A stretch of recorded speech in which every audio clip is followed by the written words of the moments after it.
Hi గారు, welcome to our channel. ప్రస్తుతం మనతో పాటు దాము భారతి గారు సీనియర్ జర్నలిస్ట్ ఉన్నారు. వారితో ఒకసారి మాట్లాడదాం. సార్ నమస్కారం సార్. నమస్తే. సార్ నిన్న కసిరెడ్డి ఎయిర్‌పోర్ట్‌లో అరెస్ట్ చేసినట్టుగా వార్తలైతే వినిపిస్తున్నాయి సార్. అటు విజయసాయి రెడ్డి సీరియస్‌గా ఇష్యూని తీసుకొని వైసీపీ నేతల్ని ఇరికించే ప్రయత్నం చేస్తున్నట్టు కూడా తెలుస్తుంది. అండ్ ఈ అరెస్ట్ నేపథ్యంలో ఆయన ఇంకో ట్వీట్ చేశారని కూడా చెప్తున్నారు. మరి ఆ ట్వీట్‌లో ఏముంది? దీనికి సంబంధించి మరి ఏం జరిగే అవకాశం ఉంది సార్? కసిరెడ్డి రాజశేఖర్ రెడ్డి, ఆయన్ని రాజు కసిరెడ్డి అంటారు. తనని నిన్న ఇక్కడ శంషాబాద్ ఎయిర్పోర్ట్లో ఆంధ్రప్రదేశ్ సిట్ పోలీసులు అరెస్ట్ చేసినట్టుగా చెప్తున్నారు. అతను దుబాయ్ నుంచి హైదరాబాద్ వచ్చినట్టుగా చెప్తున్నారు. యాక్చువల్గా రాజు కసిరెడ్డి మీద లుకౌట్ నోటీసులు ఎప్పుడో జారీ చేశారు. అతను విదేశాలకు వెళ్ళలే అని వీళ్ళు అనుకున్నారు పోలీసులు. కానీ వీళ్ళ కళ్ళు గప్పి అతను విదేశాలకు వెళ్ళిపోయినట్టుగా చెప్తున్నారు. సో అతను రాజేష్ రెడ్డి అనే పేరుతో పాస్పోర్ట్ తీసుకొని వెళ్ళాడనే వార్తలు తెలుగుదేశం మీడియా ప్రచారం చేస్తుంది. సో అందులో ఎంతవరకు నిజం ఉందనే తెలీదు. అతని వైపు నుంచి చెప్తున్నది ఏమంటే, నేను ఆల్రెడీ కోర్టులో నేను పిటిషన్లు వేసాను.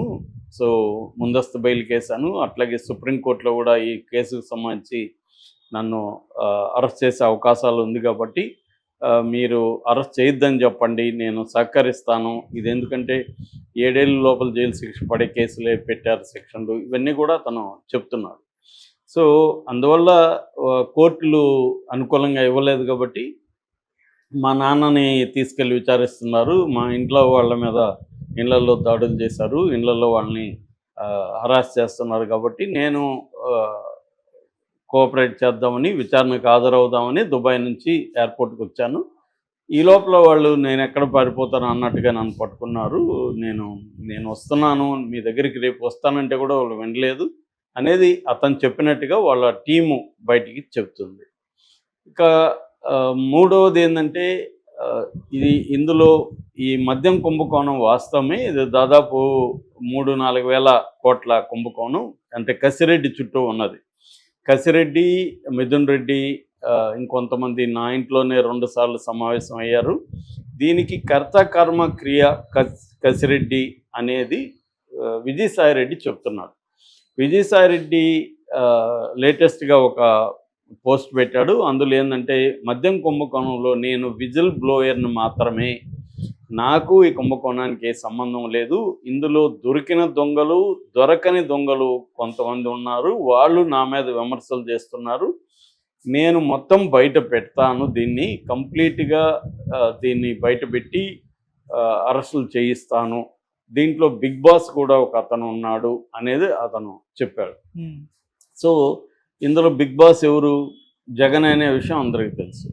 సో ఎందుకు ఈ ట్వీట్ చేశాడంటే, విజయసాయి రెడ్డి మీద కసిరెడ్డి ఒక ఆడియో రిలీజ్ చేశాడు. అదేంటంటే, విజయసాయి రెడ్డి బట్టెబాజ్ మనిషి, అంటే మోసగాడు, నేను అతని గురించి డీటెయిల్గా మీడియాకి చెప్తానని, ఈ టైంలో నేను ఈ కేసు గురించి ఎక్కువ మాట్లాడను అనేది ఒక ఆడియో రిలీజ్ చేశాడు. త్వరలోనే నేను విచారణకు హాజరవుతానని కూడా అది దాంట్లో ఉంది. సో అతను పట్టుకున్నారు. ఇప్పుడు మరి అరెస్ట్ చూపిస్తారా, లేకపోతే కేవలం విచారణ కోసమే పట్టుకున్నారా, కోర్టుకు ప్రొడ్యూస్ చేస్తారా అనేది ఈరోజు తెలుస్తుంది. రెండవది, విజయసాయి రెడ్డి మీద చాలామంది విమర్శలు ఏంటంటే, దీంట్లో అసలు విజయసాయి రెడ్డికి తెలియకుండా ఈ కుంభకోణం జరిగిందా? మరి విజయసాయి రెడ్డి ఇంట్లో ఎందుకు మీటింగులు పెట్టుకుంటారు? కుంభకోణాలు చేసేవాళ్ళు విజయసాయి రెడ్డికి ఇంట్లో పోయి మీటింగులు పెట్టుకుంటారా తెలియకుండా ఉంటే? కాబట్టి రెండవది, ఈ కసిరెడ్డికి 100 కోట్లు నేను మా అల్లుడి బ్రదర్ దగ్గర కంపెనీ నుంచి 100 కోట్లు ఇప్పించాను అంటున్నాడు. మరి ఒకప్పుడేమో నా అల్లుడికి నాకు సంబంధమే లేదు, అరబిందో వాళ్ళతో నాకు అసలు ఏ పరిచయం లేదు, నేను అల్లుడికి వాళ్ళ తమ్ముడు తప్ప ఎటువంటి లావాదేవీలు వాళ్ళతో లేవని ఆయన అనేకసార్లు మాట్లాడి, ఇప్పుడు మరి 100 కోట్లు ఈయన మాటకి వాళ్ళు జస్ట్ మాట చెప్తే 100 కోట్లు ఇవ్వడానికి ఇచ్చేస్తాడా? ఇదంతా ఏంటంటే, ఆయన ఎస్కేప్ కావడం కోసం, ఆయన కుంభకోణాల నుంచి కేసులను తప్పించుకోవడం కోసం బీజేపీలో చేరుతూ, దానికి ప్రతిఫలంగా వైసీపీని బదనాం చేసి వైసీపీ వాళ్ళ మీద కేసులు పెట్టి జగన్ని ఇరికిచ్చే ప్లాను ఈయన చేస్తున్నాడు. నిజానికి కోటరీ అంటున్నాడు. ఒకప్పుడు ఈయనే కదా కోటరీ. ఈయన ఉన్నప్పుడు కోటరీ అనేక మందిని ఇబ్బందులు పెట్టలేదా? ఈయన వల్లే కదా మైసూరారెడ్డి లాంటి వాళ్ళు కూడా వైసీపీని వదిలి వెళ్ళిపోయారు. సో అసలు ఇతన్ని ఒక చార్టెడ్ అకౌంటెంట్గా ఉన్న వ్యక్తిని తీసుకొచ్చి జగన్ నెంబర్ 2 పొజిషన్ ఇచ్చి ఇతనికి 2 సార్లు రాజ్యసభ సభ్యత్వం ఇప్పించి మోడీతో అమిత్ షాతో ఎప్పుడు చూసినా టచ్లో ఉండేట్టుగా క్రియేట్ చేసి ఈ స్థాయికి తీసుకెళ్ళింది ఎవరు? జగను. లేకపోతే తన పరిస్థితి ఏంటి? ఒక సీఏగానే మిగిలిపోవాల్సిన వ్యక్తి ఇతను. సో అతన్ని జగన్ ఇలాగా తల మీద పెట్టుకోవడం జగన్ తప్పు. ఎవరినంటే వాళ్ళని ఇలా తెచ్చి పెట్టుకోవడం, వాళ్ళు ఇతనికి ఏకై మీకై కూర్చోవడం అనేది జగన్ చేస్తున్న తప్పు అనేది చాలామంది విమర్శిస్తూ పోస్టులు అంటే వైసీపీ అభిమానులే పెడుతున్నారు. అంటే క్లియర్గా విజయసాయిరెడ్డి ఒకప్పుడు నన్ను పైన పెట్టుకున్నాడు, తర్వాత పక్కన పెట్టాడు అన్న ఒక కోపంతోనే విజయసాయిరెడ్డి బయటకు వచ్చి జగన్ మీద, వైసీపీ నాయకుల మీద కక్ష తీర్చుకునే కార్యక్రమం చేస్తున్నాడు తప్ప ఇందులో ఆయన ప్రజలకు మేలు చేసే కార్యక్రమం లేదు. మరి నువ్వు ఇన్ని రోజులుండి నీకు తెలియదా? ఇప్పుడు ఎందుకు బయటికి ఇవన్నీ పెడుతున్నావు అంటే క్లియర్గా కేసుల నుంచి ఎస్కేప్ కావడం కోసం. జగన్ కూడా ఇదే మాట అన్నాడు, భయపడి కొంతమంది బయటకు వెళ్ళారని. ఇతను భయపడి వెళ్ళడం కాకుండా జగన్కి యాంటీగా మారాలన్న ఒక కండిషన్తోనే చంద్రబాబుతో కుమ్మక్కయ్యాడు. ఎందుకంటే ఇప్పుడు ఈయన నెంబర్ 2గా ఉన్న చేసుకుని గెస్ట్ హౌస్ కట్టిందని సాక్షాత్తు హైకోర్టే సీరియస్గా మందలించింది. సో ఈ కేసులు ఆయన మీద ఉన్నాయి. అట్లాగే కాకినాడ పోర్టు కుంభకోణం, ఆ పోర్టుకు సంబంధించిన బెదిరించి వాటాలు రాసుకోవడంలో కూడా ఈయన ప్రధాన పాత్ర ఉందనేది అందరికీ తెలిసిన విషయమే. ఈ కేసుల నుంచి ఈయన బయటపడడం కోసమే ఈయన తెలుగుదేశంతోనూ బీజేపీతోనూ కొమ్మక్కయి తెలుగుదేశంలో చేరితే కరెక్ట్గా ఉండదు కాబట్టి బీజేపీలో చేరి ఈయన గవర్నర్ పోస్ట్ లాంటివి తీసుకోవడం ఒకటి. రెండవది జగన్కి సంబంధించిన కుంభకోణాలు అవన్నీ ఈయనకి తెలుసు. ఎందుకంటే జగన్ కంపెనీలకి ఈయన ఫైనాన్షియల్ అడ్వైజర్గా ఉన్నాడు. తర్వాత కూడా ఈయన నెంబర్ 2గా చాలా కాలం ఉన్నాడు.